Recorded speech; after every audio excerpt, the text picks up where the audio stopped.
해외 프로그램에서 나온 한국 일반인 인터뷰 내용입니다. 안녕하세요. 혹시 탱크나 자주포 운용해 보신 적 있으신가요?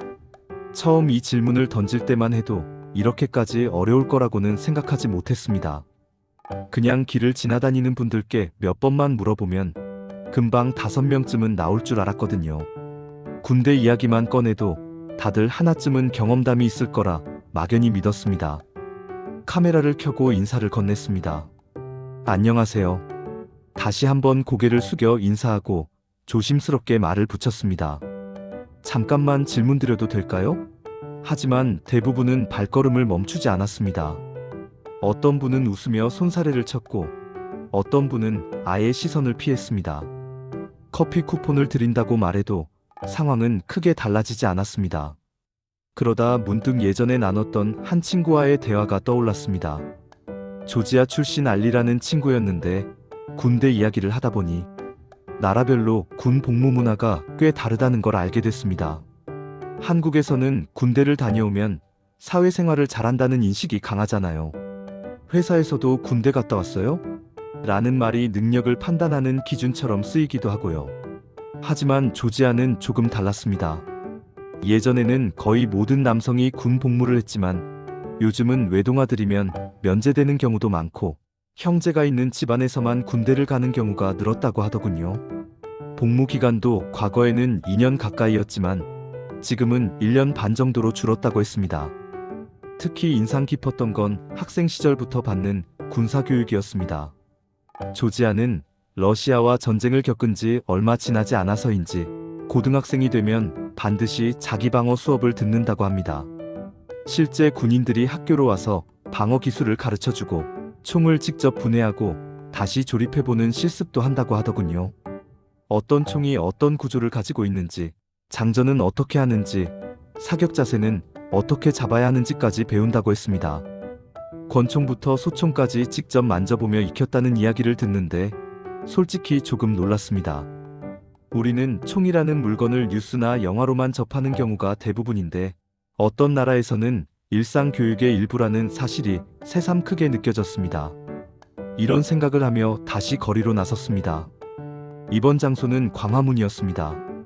지난번에는 홍대에서 촬영했는데 댓글로 사람 많은 종로 쪽이 더 낫다는 의견이 많았거든요. 그래서 이번엔 광화문으로 와서 30분 안에 자주포 운용 경험자 5명을 찾아보기로 했습니다. 시계를 보니 딱 시작 시간. 마음을 다잡고 다시 질문을 시작했습니다. 안녕하세요. 혹시 군대 다녀오셨나요? 보직이 어떻게 되셨어요? 자주포 다뤄보신 적 있으세요? 처음 몇 분은 나름 기대감이 있었습니다. 하지만 시간이 흐를수록 현실이 보이기 시작했습니다. 대부분은 보병이나 행정, 통신 같은 보직이었고 자주포 경험자는 쉽게 나타나지 않았습니다. 몇 분은 아예 군대 안 갔다 왔어요 라고 답하기도 했습니다. 날씨도 한몫했습니다. 손끝이 얼어붙을 만큼 추웠고 배터리는 생각보다 빠르게 닳아갔습니다. 장갑을 낀 채 카메라를 만지다 보니 조작도 쉽지 않았습니다. 괜히 오늘 촬영을 잡았나 싶은 마음도 들었습니다. 그래도 포기하고 싶지는 않았습니다. 괜히 오기가 생기더군요. 조금만 더 해보자. 그렇게 스스로를 다독이며 다시 사람들에게 다가갔습니다. 커피 쿠폰을 보여주며 말을 걸기도 하고 더 밝은 목소리로 인사를 건네기도 했습니다. 하지만 결과는 크게 달라지지 않았습니다. 지나가는 분들은 대부분 바쁘게 걸음을 옮겼고 인터뷰를 꺼리는 분위기가 강했습니다. 점심시간이 끝나가자 거리의 사람들도 하나둘 줄어들기 시작했습니다. 그제야 이 미션이 생각보다 훨씬 어렵다는 걸 실감했습니다. 어느 순간 스스로에게 질문하게 되었습니다. 과연 자주포를 실제로 다뤄본 사람이 그렇게 많을까? 인터넷 댓글이나 주변 이야기만 들으면 흔할 것처럼 느껴지지만 막상 현실에서는 거의 만나기 힘든 경험일지도 모른다는 생각이 들었습니다. 시간은 어느새 절반 이상 흘렀고 목표 인원에는 한참 못 미치는 상황이었습니다. 카메라 배터리는 거의 바닥을 보였고 손은 감각이 둔해질 만큼 차가워졌습니다. 차라리 확성기를 들고 나왔어야 했나 하는 쓸데없는 상상도 해봤습니다. 결국 저는 인정할 수밖에 없었습니다. 30분 안에 5명을 찾겠다는 목표는 너무 낙관적이었다는 사실을요. 하지만 그렇다고 오늘 촬영이 실패라고만 느껴지지는 않았습니다. 직접 발로 뛰어보니 우리가 흔히 당연하게 여기는 군 경험이 사실은 굉장히 다양한 스펙트럼을 가지고 있다는 걸 체감하게 됐기 때문입니다. 그리고 무엇보다 이렇게 추운 날에도 훈련을 하고 근무를 서는 군인분들이 떠올랐습니다. 잠깐 밖에 서 있었을 뿐인데도 이렇게 힘든데 하루 종일 야외에서 근무하는 분들은 얼마나 고생이 많을까 하는 생각이 들었습니다. 자연스럽게 감사한 마음이 들더군요. 이 영상을 보시는 분들께도 질문을 드리고 싶습니다. 혹시 자주포를 실제로 운용해 보신 경험이 있으신가요? 있다면 어떤 점이 가장 어려웠는지, 훈련 과정은 얼마나 힘들었는지 댓글로 남겨주시면 좋겠습니다.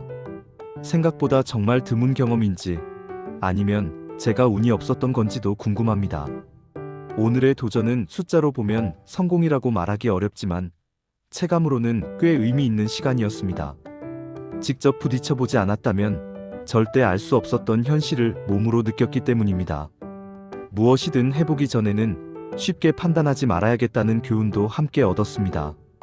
추운 날씨 속에서 함께 해주신 분들, 그리고 화면 너머에서 시청해주신 여러분께 진심으로 감사드립니다.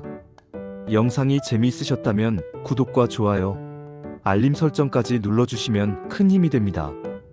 여러분의 응원이 다음 도전을 이어가게 만드는 원동력이 됩니다.